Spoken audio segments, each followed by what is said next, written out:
Part 1 of this lesson, you learned about how our worldviews can form a roadblock to strong sense critical thinking, in particular by preventing us from seeing our biases and having a closed mind when it comes to people and ideas different from ours.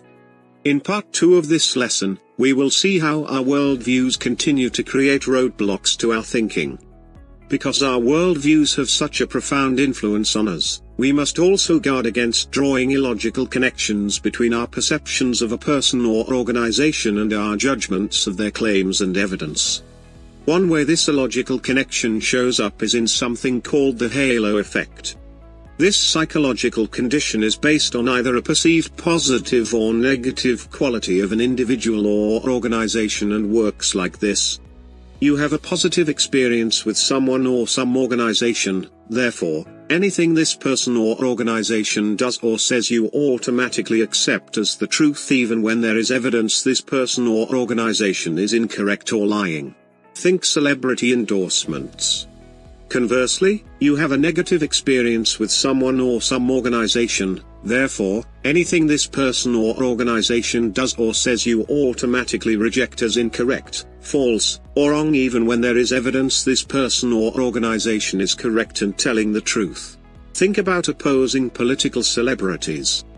Another roadblock that presents itself is our need to belong. Our worldviews situate us within social groups.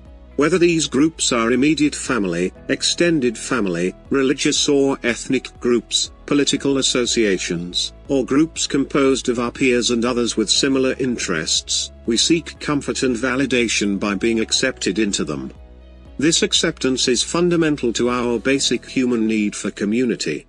However, we might find ourselves at odds with the group's accepted status quo and then face the uncomfortable situation of either speaking up or silencing ourselves. Most often, we silence ourselves, and we go along to get along so the group will accept us. We call this roadblock by various names: groupthink, peer pressure, or jumping on the bandwagon. Sadly, when groups are highly charged by pathos and aligned with whatever truths they embrace, we can find ourselves doing the unimaginable. Like confronting our own biases and prejudice, having the maturity and courage to stand up to groupthink and peer pressure demands a lot from us. But doing so will free us to embrace strong sense critical thinking more thoroughly and help us reach logical and reasonable conclusions based on a thorough analysis of all claims and evidence. Finally, our worldviews often make it difficult for us to detect logical weaknesses in our own and others' claims.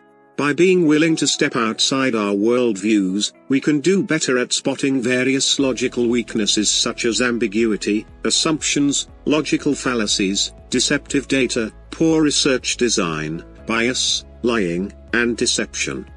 It will be vital for you to learn how to spot these sorts of distortions and catch yourself when making them in your own writing. Now, test yourself on these concepts and see what you remember from this presentation.